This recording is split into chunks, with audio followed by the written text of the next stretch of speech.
The match burns roughly 8 seconds. A life lasts roughly 80 years. Here one moment and gone the next. If you're smart, you'll use that time wisely.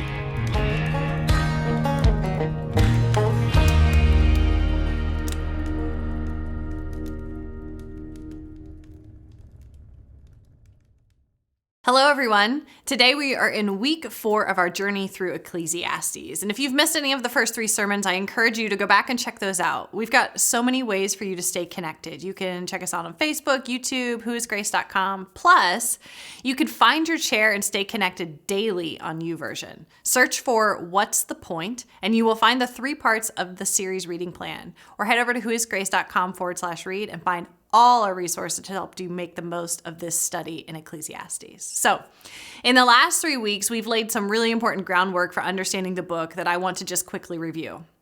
First of all, the author is the preacher or the teacher. The Hebrew word is Kohelet, and we're calling him Q. And he's left us this record of his search for meaning and understanding in life. Now, the tone of Ecclesiastes, it's angsty and weary, and this is evidenced by Q's repeated uses of phrases like vanity and under the sun and a striving after wind. Now, the word vanity is hevel, which is literally translated as smoke or vapor. And under the sun reminds us that Q's perspective, well, it's a valley view. All of his searching and seeking, it's done here on this earth. He lacks a heavenly perspective. And over the last 2 weeks, I've taken us on 2 quests with Q. We went with him on his quest for wisdom and his quest for success. And we learned that infinite wisdom is beyond us, but within him. And in mankind's quest for success, all our hard work is a dead end. Q's conclusions for both quests, they just left us grasping the hevel. The world's best wisdom and man's greatest successes, they vanish like smoke.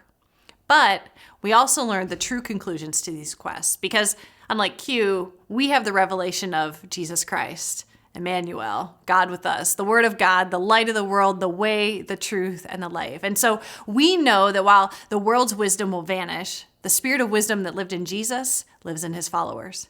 And that means that we can lift our eyes beyond the valley of broken things here under the sun and find hope and guidance in the Father, the Son, and the Spirit.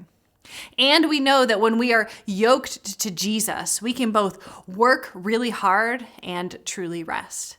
Because he's taken on the death and despair, the greatest burdens of his life. The yoke that he then shares with us, it's not one of vain striving and weariness, but one that is purposeful and power-filled. And here's what Ecclesiastes has done for me and what I'm praying and hoping that it will do for you this summer. It's taking me to some pessimistic and cynical places. It's taking me into some darkness and some really crappy feelings. And what that does is it makes me yearn for something different. It makes me uneasy with my life on this earth. It makes me look for more, something or someone greater. And that's why I think it's part of our Holy Scriptures. Not so that we will throw up our hands and give up on life, but so that we will feel the weariness of this short life and long for eternity. Because listen, if we're content with this world as our home, then our eggs are in the wrong basket. Amen? Now, before we get on with Q's next quest, I want to share with you something that has occurred to me as I've prepared these sermons. I'm really intrigued by the breadth and the depth of Q's quest. He's really gone all in trying to answer the question, what's the point? And the more I study, the more I realize that as he attacks the answers from different angles, he's perhaps relating to each one of us differently. Here's what I mean. There are those of us who are going to more naturally turn to wisdom, learning, and trying to figure out life with our own knowledge. You know these people. They're always like talking about the books they're reading or the documentary they just watched, or maybe they went to college for far longer than 4 years because they just couldn't get enough of school. They're always sharing some fact or another with you. Maybe they come across as know-it-alls, or maybe they're your go-to friend when you can't figure something out. Maybe you are this person, and that's okay because it's me too. And then there are those of us for whom life is one big challenge that needs faced, or a ladder that needs climbed. It's a competition to win. And these are the people who work, and achieve. They're driven and they rarely stop. They've got an insatiable desire to be more and to do more. And maybe they run over people along the way, but maybe they're also trying to always help others get ahead. Is that you? So some of you have really heard me in the last 2 weeks because Q was poking at your personality and at your motivations. But I'll bet that there are others of you today who've been saying to yourselves, I don't know what Q's big fuss is about wisdom and work. I know neither of those things is the real meaning of life. Because you're wired differently and you're looking at life differently. And all those smarty pants and all those workaholics, they just need to take a chill pill. Why wear yourself out with all that hard stuff? Just relax, everybody, and enjoy yourselves a bit more. And that brings us to Q's next quest. He's coming for you. So today we're picking up with Q on his quest for pleasure. And I want to start with an old movie. In 1940, Disney released Pinocchio. It's a story of an old woodcarver named Geppetto who carves a wooden puppet named Pinocchio. And Pinocchio is then brought to life by a blue fairy who tells him that he can become a real boy if he is brave, truthful, and unselfish. And Pinocchio, he really wants to be a real boy. So the movie follows him on his adventures as he ducks and dodges temptation and makes some big mistakes, all the while being chided and guided by Jiminy Cricket. Now, maybe the worst situation Pinocchio finds himself in is on Pleasure Island. There's a food barker on the island who shouts at all the boys there, right here, boys, right here. Get your cake, pie, dill pickles, and ice cream. Eat all you can. Be a glutton. Stuff yourselves. It's all free, boys. It's all free. Hurry, hurry, hurry, hurry. Pleasure Island, it's this theme park that's designed to serve little boys who are disobedient play hooky from school. The boys are free to do whatever they please there, even smoking, drinking, fighting, and just generally wreaking havoc as they indulge whatever their urges are. They're free of any authority who could stop them from doing what they want. Essentially, the island is designed to be a bad boy's paradise. But, unknown to the boys, Pleasure Island actually serves as a trap. I'm not going to give away the end in case you haven't seen it. And we can go ahead and laugh and dismiss it as, a kid's movie. Its scenes are exaggerated, the plot's simplistic. But the idea of a Pleasure Island is a reality for all of us. Just toss aside what you find difficult. Stop working so hard. Don't bother trying to figure out everything or even follow the rules. Instead, just run headlong into your own happy place. And for some of you, this is precisely how you find the answers to what's the point. The answers are have fun, be happy, do whatever feels good. And since wisdom and work and success seem to be vapor and a striving after wind, well, Q's going to go ahead and give this philosophy a try too. So he begins his quest for pleasure in Ecclesiastes chapter 2. Join me there. I said in my heart, come now, I will test you with pleasure. Enjoy yourself. I searched with my heart how to cheer my body with wine, my heart still guiding me with wisdom, and how to lay hold on folly till I might see what was good for the children of man to do under heaven during the few days of their life. I made great works. I built houses and planted vineyards for myself. I made myself gardens and parks and planted in them all kinds of fruit trees. I made myself pools from which to water the forest of growing trees. I bought male and female slaves and had slaves who were born in my house. I also had great possessions of herds and flocks, more than any who had been before me in Jerusalem. I also gathered for myself silver and gold and the treasure of kings and provinces. I got singers, both men and women, and many concubines, the delight of the sons of man. So I became great and surpassed all who were before me in Jerusalem. Also my wisdom remained with me, and whatever my eyes desired, I did not keep from them. I kept from my heart no pleasure, for my heart found pleasure in all my toil, and this was my reward for all my toil. Now, if pleasure is the one thing worth living for, then Q had better go all in, and he does. I kept from my heart no pleasure, he says in verse 10. Well, let's see where this quest takes him. Q leads us to an increasingly good time, one step at a time. So here are 3 steps on Q's quest for pleasure.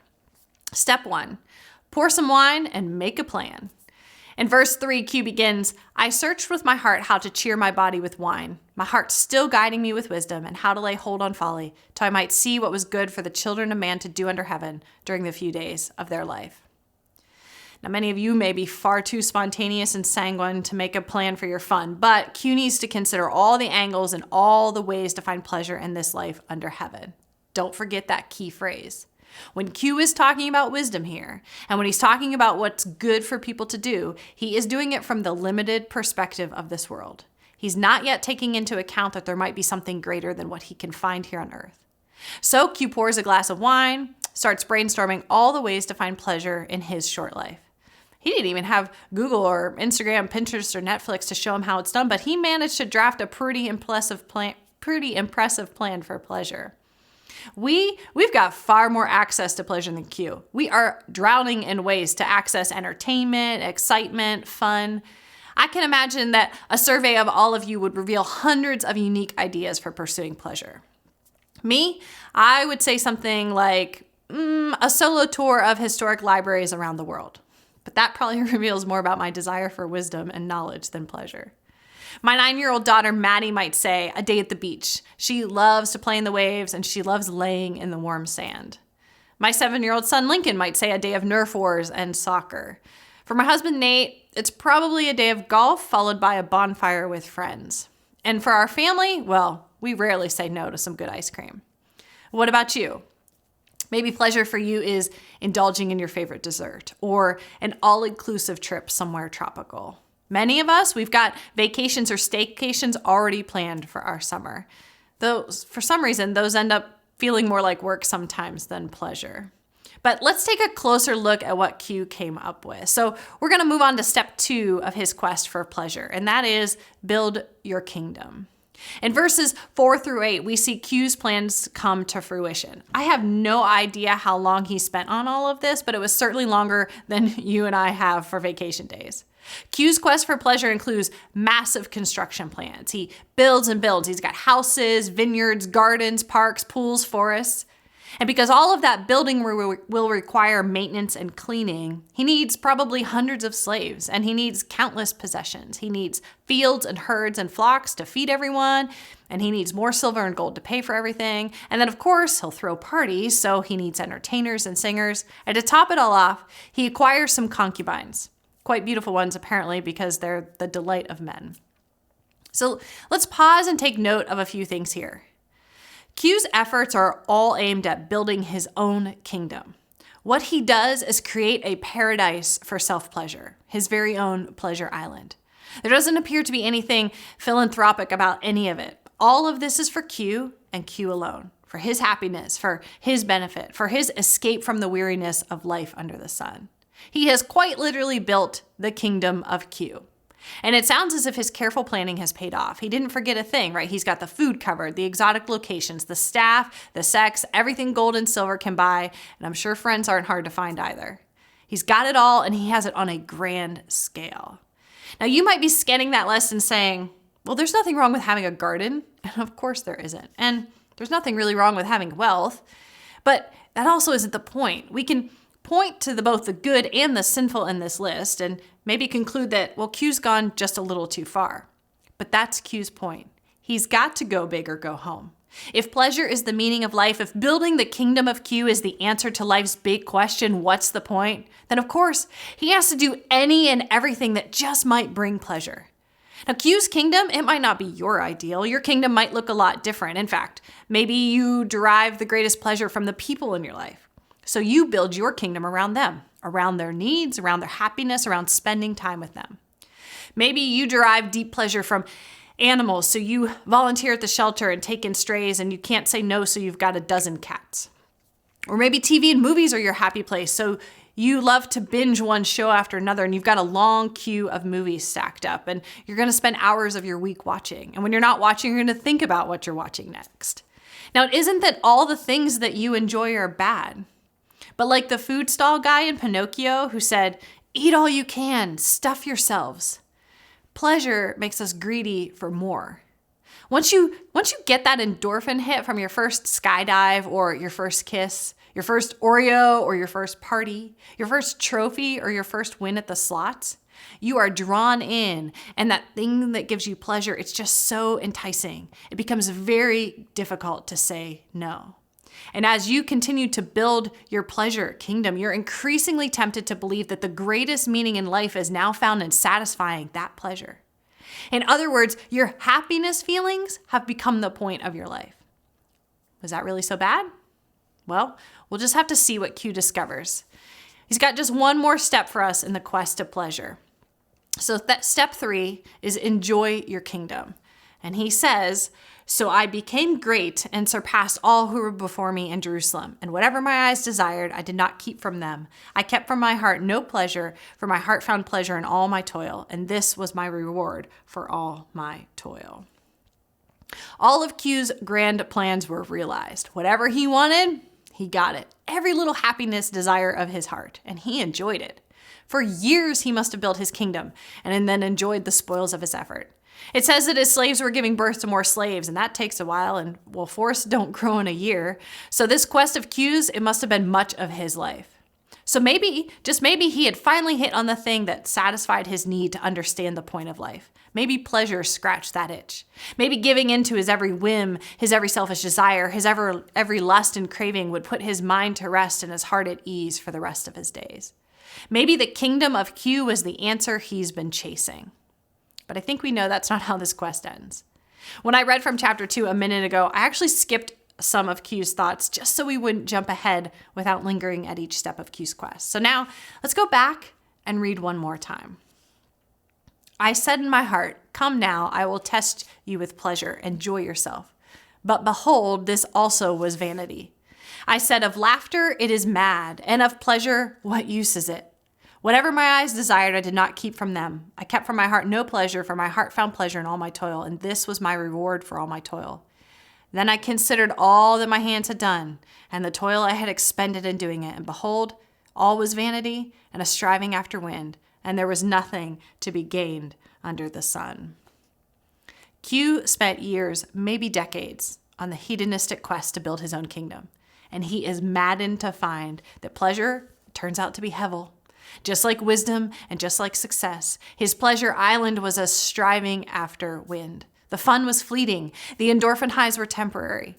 Neither life's meaning nor Q's significance was found in all that money he spent and all those parties he threw and all that pleasure he indulged in. Vanity, vapor. We don't have to strain our minds very hard to come up with the ways that we do this, right? We do this. We chase pleasure at every turn. Run harder, run faster, try that path, go after that shiny thing. Whether on the small scale or grand, the world has made it ever so easy to indulge our every whim and to satisfy our every desire. Like you want to look like that celebrity. Well, okay, here's where you can find the clothes they buy or cheaper knockoffs, and here's a list of what's in their makeup bag. Now, does ice cream sound good to you? Okay, here's 27 flavors to choose from. Might as well get 4 scoops on a dipped cone and 3 different toppings. Feel like ignoring conventional wisdom and tradition and just doing your own thing? Well, you do you. Live your truth. Social media is cheering you on. But church, we need to listen to Q. Because while we may live in a different century, in a different place, in a different culture, we aren't so different. We're human. We're sinful, and we were all made for a kingdom. But like Q, when we try to build our own, we'll find that it is nothing but vapor. Now let's dig a little more into Ecclesiastes to get at Q's conclusion to his quest for pleasure. I have to confess, there's something I've been holding back a little the last couple weeks. If you've been following the reading plan, you've encountered it a few times already. The Q actually has some seemingly positive things to say about pleasure. Scattered throughout his musings in this book on wisdom, work, death, and everything else, there's a consistent refrain. And because I want you to hear it over and over, I'm going to read from several different passages, and I want you to listen for the repetition for this repeated theme. There is nothing better for a person than that he should eat and drink and find enjoyment in his toil. This also I saw is from the hand of God, for apart from him, who can eat and who can have enjoyment?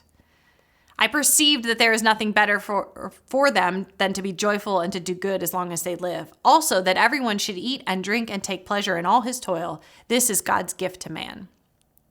So I saw that there is nothing better than that a man should rejoice in his work, for that is his lot. Who can bring him to see what will be after him?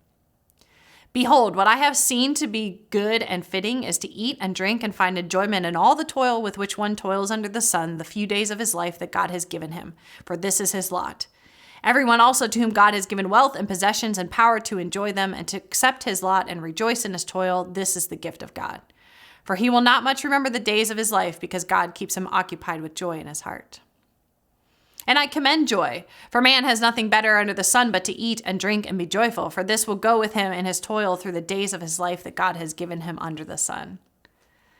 Go, eat your bread with joy and drink your wine with a merry heart, for God has already approved what you do. Let your garments be always white. Let not oil be lacking on your head. Enjoy life with the wife whom you love all the days of your vain life that he has given you under the sun, because that is your portion in life and in your toil at which you toil under the sun. All these different thoughts sprinkled throughout Ecclesiastes are Q's best conclusion to his quest for pleasure. But we know that also scattered through the book is all of Q's misery. I hated my life. Everything is vapor. What use is it all? It can feel a bit like a tennis match when you read as he bounces back and forth. On the one hand, Q's denouncing the pursuit of pleasure, but on the other, he seems to be advocating for something like carpe diem, seize the day. So what is going on? Now, if we look closely, we'll see in all of this that there is nothing here about pursuing pleasure or living solely for pleasure. As Q turns one way and then the next on his quests for wisdom, significance, work, wealth, he finds himself at dead ends again and again. And again, he returns to these moments. And they really are just moments. A good meal, good friends, satisfaction in a job well done, glimpses of joy. You can't grab onto these moments with two hands and expect them to give life its full meaning. These moments are just as much vapor as the striving. It's like the idea of a weekend. This is very much a modern concept. The word didn't even come into regular use until the 1920s. In a traditional work week, right, you work Monday through Friday and then you have the weekend off. And many of us, what we do is we live the Monday through Friday with our minds fixed on the freedom of the weekend to come. We're constantly pursuing the pleasure of the weekend. And yet, like a hamster on a wheel, Sunday fades into Monday, and the fun that we had, it disappears like vapor. We chase it, and it's always getting away from us. I think what Q is saying is that on the other side of his endless quests, when he's looking back, he realizes that he actually did experience some joy, though it was rarely found in the quest itself. There were just these glimpses of it in these brief, fleeting moments. The weekend may not have lived up to your expectations of fun or rest or excitement or pleasure, but can you look back at the whole week and spot just some small moments of joy, even in the madness of the 9 to 5? Let me read from chapter 2 one more time. There is nothing better for a person than that he should eat and drink and find enjoyment in his toil. This also I saw is from the hand of God. Q goes a step further here, and he acknowledges that those little moments are from God, like little gifts. Through Q's maddening, wearying, relentless search for the meaning of life, God graciously gave Q a few glimpses, a few tastes, a few moments of real joy. And because Q is sprinkling these moments throughout Ecclesiastes, I think what he's doing is suggesting to us that we should savor those moments. Without trying to hang on to them or control them, we should recognize them when we're in them, or at least be able to recognize them after they've passed, and be grateful that we got a glimpse. And for Q, maybe that's it. Maybe that's all the joy he can hope for in this life, because those moments are a vapor just as much as his headlong quests. This seems to be the closest to optimism that Q will get. Life isn't all sunshine and roses. No way. But sometimes, the sun does shine, even in Erie. Sometimes someone brings you flowers just because. Sometimes you're surprised by a big belly laugh. And sometimes a strawberry just tastes almost too perfect. And sometimes the sunset will take your breath away. Sometimes you see a glimpse of something more.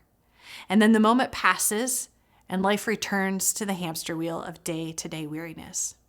Q's conclusion is at best bittersweet. Now, just as we have done the last couple of weeks, we're going to look further and we're going to look higher for the true conclusion, because God has made us for more than just a glimpse of joy. These fleeting moments that we cannot grasp are but a small portion of the joy we have not yet experienced, but is waiting for us. It's promised to us. It's actually our inheritance. The kingdom of Jesus Christ is far greater than any pleasure-filled island we could construct. His kingdom truly is paradise. The true conclusion to this quest for pleasure builds off of cues and draws our eyes away from ourselves into something better. Listen to Revelation 21. Then I saw a new heaven and a new earth, for the first heaven and the first earth had passed away, and the sea was no more. And I saw the holy city, a new Jerusalem, coming down from heaven from God, prepared as a bride adorned for her husband. And I heard a loud voice from the throne saying, Behold, the dwelling place of God is with man. He will dwell with them, and they will be his people, and God himself will be with them as their God. He will wipe away every tear from their eyes, and death shall be no more. Neither shall there be mourning, nor crying, nor pain any more, for the former things have passed away. And I saw no temple in the city, for its temple is the Lord God, the Almighty, and the Lamb. And the city has no need of sun or moon to shine on it, for the glory of God gives it light, and its lamp is the Lamb. By its light then will the nations walk, and the kings of the earth will bring their glory into it. And its gates will never be shut by day, and there will be no night there.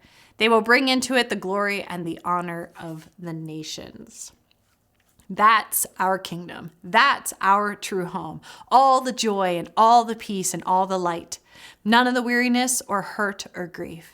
But the challenge for us right now is that we must wait for it. And in the waiting, not be tempted to build our own kingdom or our own pleasure islands. 1 Corinthians 13:12 says this, For now we see in a mirror dimly, but then face to face. Now I know in part, then I shall know fully, even as I have been fully known. Here under the sun, we live in the hevel until the glorious day when what is not yet will be, and Jesus Christ returns in all his glory, and all the hevel of this life and the valley of broken things, it's going to clear away, and the fog will be lifted. And until then, we do not see clearly the faces and hearts of people from every tribe, every nation, every language. Until then, we cannot fully experience the overflowing peace of the presence of God with no darkness pressing then. Until then, we will be tempted to doubt that he has withheld no good thing from his children. And while we live in the not yet, we are sorely tempted to forget that the best this life can give us is just a glimpse of the kingdom we were made for. Now, this verse in 1 Corinthians is from the famous love chapter that we hear at weddings. You know it. Love is patient, love is kind, etc. And it might seem strange that I grabbed it to be the true conclusion of Q's quest for pleasure. But I think it's the perfect conclusion. Because at the heart of the quest for pleasure is a quest to love yourself. It's a quest to satisfy yourself. It's a quest to hide from what hurts or heal from what is broken. It's a quest to avoid what doesn't feel good and surround yourself with happiness. And that boils down to love. Since the day Satan tempted Eve to doubt God in the garden, the story for all of us is it's a search for love and a search for significance, a search for meaning. And some of us will chase that in wisdom. Some of us will chase it in success. Some of us will chase it in the wild pursuit of pleasure. But whoever you are, God made you, and he loves you. And your every desire for more, for happy, for pleasure, for fun, for fulfillment, all those longings, they will be satisfied in the love of God. Now that might be really hard to see and really hard to understand today because the mirror's cracked and because we're broken people in a deep valley, but it doesn't make it less true. He loves you, and every time you get a glimpse of beauty in a face, every glimpse of joy in a child's smile, every taste of perfection in a bite of your mom's best recipe, all of that is a little gift from him. And it's pointing you up, out of this valley, up to something greater. It's the deepest love, the longest lasting pleasure, eternity with Jesus. Now, I'm almost done, and I'm finally going to give you a big idea. And it's this. Trade your pleasure for his kingdom. And there's just one simple next step today to help you do that. It's the ancient practice of examen. Examen is simply the practice of pausing to sit in God's presence, to reflect on the day or the week. It's taking some time, maybe 5 or 10 minutes is all you need to get started. But taking some time to jump off the hamster wheel and to set down the weariness of the day and to let God speak to you about where your heart is. Have you spent the day building your own kingdom? Where's God given you the gift of joyful moments? How have you seen God's kingdom reach this valley under the sun? Not long ago, when talking about the ways of Jesus, Pastor Derek said that the purpose of the practices isn't to get good at the practice. It's just to draw nearer to Jesus. So you don't have to worry about doing this wrong or be intimidated by trying something new. Just a few simple prompts will be so helpful in turning your heart from yourself and toward him, helping you trade your pleasure for his kingdom. Now, if you try this and want to learn more, I recommend a great book called All the Things by Katie Hasseltine. She helps make this practice feel both essential and accessible. But right now, I just want to invite you to pause for a moment and use the prompts on the screen to move you through the examen.